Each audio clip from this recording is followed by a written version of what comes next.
আসসালামু আলাইকুম ওয়া রাহমাতুল্লাহি ওয়া বারাকাতুহু। প্রিয় দর্শক, আমি আগের ভিডিওতে আলোচনা করছি জানাজাত শরীক হওয়ার ব্যাপারে। যদি জানাজাত শরীক হইতে যদি দেরি হয়, এক তাকবীর দুই তাকবীর যায়গি, তাহলে কিভাবে আদায় করা লাগে এই বিষয়ে আমি আগের ভিডিওতে আলোচনা করছি। এখন আলোচনা করতাম চাইয়া মাইয়িতের দফনের ব্যাপারে। মাইয়িত যে সময় আমরা কবরস্থানও লইয়া যাই, কবরের পাড়ও লইয়া যাই, যাওয়ার পরে আমরা কিবলা হইয়া থাকলো পশ্চিম দিক থেকে আমরা মাইয়িতরে লইতাম। কবরের মধ্যে তিনজন মানুষ নামতাম, যে তিনজন মানুষ সালেহ নেককার সালেহ নেককার মানুষ কবরে নামা হইয়া থাকলো মুস্তাহাব। যদি সালেহ নেককার এরা যদি উপস্থিত না থাকেন, কিবা তো যদি মাইয়িতা হইয়া থাকেন, বেটি হইয়া মহিলা মাইয়িতা হইয়া থাকেন, তাহলে তানোর আজনবী থেকে তানোর আজনবী থেকে আকারিব কেন নামতা। যদি মুহররিমাতের মধ্যে থাকেন, তাহলে মুহররিমাত থেকে যারা সঙ্গে বিবাহ দুনিয়ার থাকতে হারাম আসলো, ওগুলো মানুষ তিনজন কবরের মধ্যে নামতা, নামিয়া মাইয়িতরে লইতা লইয়া কবরের মধ্যে শোয়া রাখা। শোয়ানোর পরে আমরা কবরের সময় শোয়াইলাম। শোয়ানোর পরে তানোর কখনোর মধ্যে বান্দর যে গাইট আছে, গাইটুকু আমরা ছুটাইতাম। ছুটাইয়া আমরা বাঁশ দিতাম, দিয়া মাটি দেওয়া শুরু করতাম। মাটি দেওয়ার সময় যারা উপস্থিত থাকবা এরা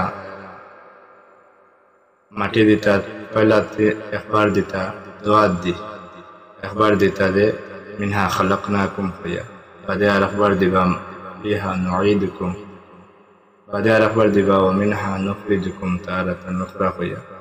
মাটি দিবা দেওয়ার যে সময় মাটি দিতে গিয়া যে কবর থেকে আমরা খেয়াল করতাম যে কবর থেকে মাটি যেগুন বার হয়েছে, কবর খুদিবার সময় মাটি যেগুন বার হয়েছে, ও মাটি ওগুন দিয়ে আমরা তানরে আবার ও মাটি ওগুন দিতাম।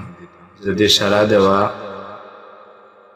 হয় না, সম্ভব হয় না, সারা তো দেওয়া যাইতেও না, যেহেতু ভিতরে খালি জায়গা থাকবো হিসাবে সারা মাটি তো লাগতো না, কিন্তু মাটি দিতাম। দিয়া যদি এই মাটি যেগুন বাড়াইছে ওগুন দিয়ে আমরা কবরের মধ্যে দিতাম। এর থেকে যদি জায়েদ মাটি, আরো বেশি মাটি লাগে, প্রয়োজন হয়, দেখা যায় যদি আরো বেশি মাটি দেওয়া লাগে দিতে পারবা, কিন্তু মকরু হইব এটা। অন্য কবর থেকে মাটি দেওয়া তো মকরু। আর ধান কবরের মাটি যেগুন বাড়াইছে এর থেকে আরো নিচে দিয়ে বাইয়া আরো ধান মাটি আনা মকরু।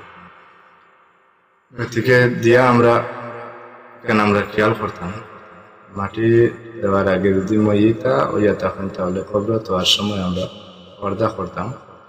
আর যদি পুরুষ হইয়া থাকেন, তাহলে পর্দা করার কোনো প্রয়োজন নাই। মাটি দেওয়ার পরে আমরা কবরের কিনারও বইতাম, বইয়া কোরআন শরীফের তিলাওয়াত করতাম, মাইয়িতের লাগি দোয়া পড়িতাম। দোয়া পড়িতে কত সময় বইতাম এই মাইয়িতের কবরের কিনারও। বলে কিতাবের মধ্যে আনছেন যে এক উট জব করিয়া যদি তার গোষ্ঠে তকসিম করা হয়, যে পরিমাণ সময় লাগবে ও পরিমাণ সময় কবরের পারও আমরা বইতাম, বইয়া মাইয়িতের লাগি দোয়া করতাম। মাইয়িতের লাগি আমরা ছেলে সওয়াব করতাম, কোরআন শরীফ তিলাওয়াত করতাম। মাইয়িতের সময় আমরা দাফন করিয়া আইলাম, আবার পরে আমরা মাইয়িতের যে আমরা শরীক হইলাম, কি পরিমাণ সওয়াবের মুস্তাহিক আমরা হইলাম।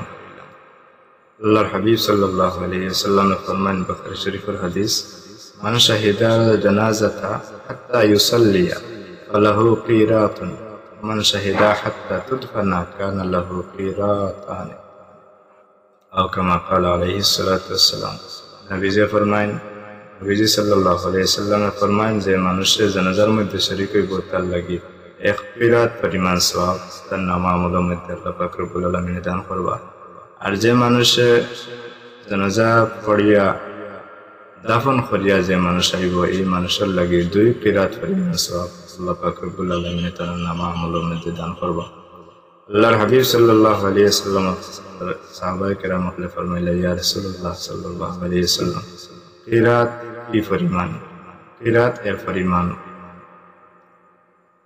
আল্লাহর হাবিব সাল্লাল্লাহু আলাইহি ওয়াসাল্লাম ফরমাইলেন, কিরাত এটা হলো একটা বড় এক পাহাড়ের মতো, 2 কিরাত এটা হলো 2টা বড় পাহাড়ের সমতুল্য সওয়াব আল্লাহ পাক রব্বুল আলামিন যে মানুষ কাফন দাফন জানাজা শরীক হইব তার নামা আমলের মধ্যে আল্লাহ পাক রব্বুল আলামিন দান করবেন। ওই থেকে আমরা যারা জানাজা পড়িয়াও আমরা বাড়িতে আইয়া আমরা এই সওয়াব থেকে আমরা বঞ্চিত হইলাম। আর আমরা তাড়াহুড়া না করিয়া মসজিদে দাফন করিয়া তোর লাগি দোয়া করতাম, দোয়া করিয়া ফিরিয়ে আইতাম।